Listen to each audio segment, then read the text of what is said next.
When playing video games, we love to explore new areas in vast digital realms, full of interesting characters and astonishing views.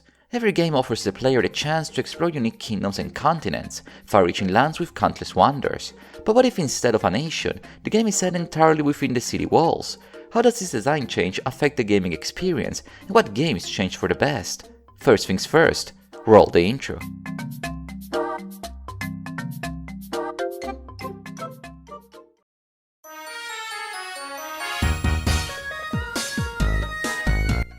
Couple of weeks ago, we saw the trailer for the upcoming Pokemon ZA, a new Pokemon Legends game releasing in 2025. We know very little about Game Freak's new project, but we do know that it's going to be set in Luminose City, capital of the Kalos region. Using an older setting for a Pokemon game is normal, has been done countless times, but a Pokemon game set exclusively in a city and not a region? That's a bit more unusual. How Pokemon Z will be structured, only time will tell, but the fact that the developers highlighted the fact that the game will be set entirely in Luminose City does make me think. It is not too rare to find games set uniquely in a metropolitan environment, but even games like GTA still have different biomes around their maps, like deserts, seas and hills. Games set solely, and I mean solely, in one city often have to structure the gameplay and above all the world in a critical different way than games set in vast areas, especially if these are open worlds. It can work, of course, and we will see positive examples, but it is not as easy as to shrink down a game's map by cutting away the countryside. You can't expect a game like Zelda Tears of the Kingdom set entirely in Kakariko Village to work.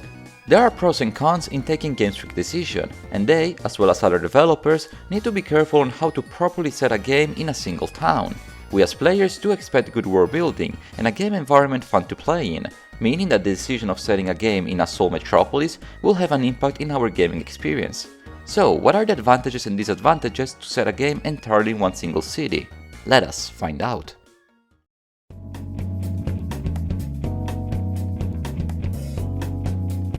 Setting a game in a singular city rather than a greater geographic area is quite a radical choice, one often not taken, that inevitably affects the gameplay's core structure. While most games could work in different biomes, say a game set in a tundra could be set in a desert instead, it is not as easy to set a game known for its vast open world within the boundaries of a single metropolis. There are certain things that can and cannot be done within town buildings, not much in the sense of technical limitations, but more in the practical sense of how you play and experience the game. Technically speaking, any game could be set entirely within a city, or the opposite, all cities in games could be removed. But just because it is possible, it does not mean that it is a wise idea to do so. Cities have a different playbook, both when they are part of the game and when they are the sole setting of such game. Structures are much closer to each other, the streets are more chaotic, the points of interest much closer, the wildlife less present. While generally speaking, regions are great areas of low density, cities tend to be smaller but more crowded, tend to have a great density that suits best and suits least different types of gameplay. There are two opposite environments, each with their qualities and limitations. Would you imagine a game like Just Cause, known for its vast open areas, mirrors of landscapes and sceneries, to be set only within the walls of a city? Rico Rodriguez may be flexible as Spider-Man, but the great focus of the game is roaming the wild with all kinds of vehicles, destroying outposts along the way. Confining Just Cause gameplay within a restricted space would likely not work, or at the very least not without heavily changing the formula. There are some core aspects about cities developers cannot ignore. It would be naive to treat cities the same way as vast regions. That's a mistake I believe Ubisoft made with their newer Assassin's Creed titles. The AC franchise was always known for their extremely dense cities, where the player could jump and climb around, architecting the perfect kill based on navigational skills and stealth. When Origins came around, the franchise suddenly moved away from its action-adventure route and tried to emulate RPG titles like The Witcher. Now, I do not wish to critique Origins too much because it is a game that besides its flaws I did enjoy, but I cannot help the fact to observe how changing setting from dense cities like Paris to quite literally desert dunes heavily transformed how the game was meant to be played. The same franchise had a drastic makeover, and one of the first things that was changed to make such a transformation happen was to change its city setting to a region. The hypothetical example of Just Cause and the real example of Assassin's Creed demonstrate how important it is to get cities right. Games set in singular cities can work, but it needs to be done carefully, otherwise fans may be disappointed. But how can games set entirely within city limits work? How does the gameplay need to change, and what advantages does such metropolitan setting bring to the table? First of all, video games set solely in cities need to take advantage of the density, by ensuring the player everything is in close proximity, preferably walking distance or at most a quick car ride depending on the town's size. Regions like Zelda's Hyrule invite the player to take their time when traveling from one settlement to the other, since in between there are tons of hidden treasures. A game set in a city, meanwhile, cannot demand players to endlessly drive between empty buildings to start a quest. Yes, I'm looking at you, Mafia 2.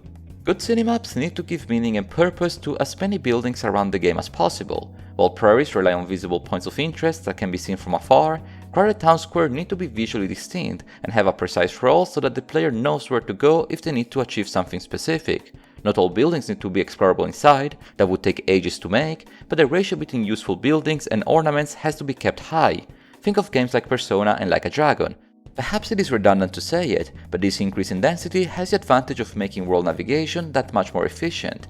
Rather than to travel to what is in practice empty land, having a compact city where everything is in reach, where fast travel is practically made obsolete, makes a smaller city feel like a universe.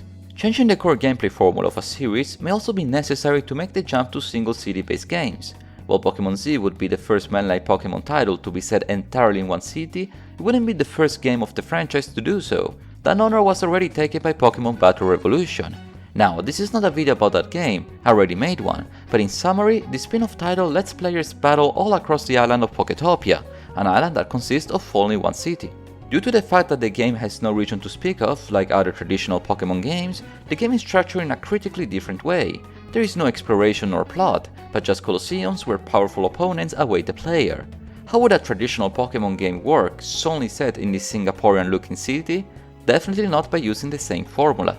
At last, the plot of games set in single cities need to accommodate the fact that every story event is happening in a smaller place. This is both a limitation and an opportunity. Usually it is easier for story writer to physically distance important characters and events, giving the impression that parts of the game are fully detached from other parts. In games set in one metropolis, by definition everything is interconnected, since every character lives in the same street and important plot events are taking place in the same town square. It is a bit hard to explain this point for me since I'm not a screenwriter, but did you ever had the impression that games that are set in one city tend to have a denser plot? In games set in various kingdoms, quests do not need to be intertwined since it is taken for granted that NPCs don't travel far and thus don't know much about the rest of the world, but games set in the same village cannot use this justification. Cities will always be smaller than nations, and the plot cannot pretend that events are disconnected or unrelated between each other. Setting a game in a single city calls for a reinterpretation, both gameplay-wise as well as plot-wise, on how the game is made. There are advantages of having greater density, but such potential can be harder to obtain. But what about hybrid games set mainly in a city, but that also feature some countryside? GTA V's Los Santos Island has a very dense city, but it is also rich in wilder and less urban areas, adding diversity to the open world. Same goes for titles like Cyberpunk and Mafia 3. Games that yes, focus heavily on the main city attraction, but still have less dense areas around to explore. These games can have the best of both worlds, quite literally. On one part of the map, the crowded metropolis can make for a more dense experience, where gameplay is frenetic, points of interest are close by, and the plot is intertwined. On the other part of the map, the gameplay is more relaxed, more open-ended, wildlife is richer, and the dilution can counterbalance the nearby main city. Note that mixing these two up is not always a guarantee for success. A game like Yakuza works sublimely because it is set solely in a city, and a game like Minecraft works well because it has no cities, but when the mixing is done right, it can deliver fantastic results. The Witcher 3 Wild Hunt showcases how designing cities in one way and the countryside in another can deliver a good experience, one that understands the limitations and potential of each and counterbalancing them within the same role-playing game.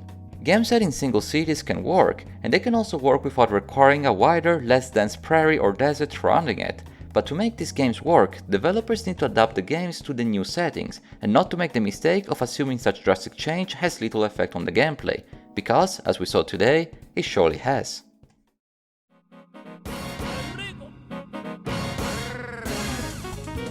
Is setting a game solely in one city a good idea? Well, it depends, it always does, but there are definitely advantages and disadvantages of doing so. Overall, it is a bit of a gamble to limit a game up to the city walls, since geographical variation can bring different styles of gameplay, making the game more flexible. But there are unique advantages that some titles might utilize to their best to deliver an amazing game experience.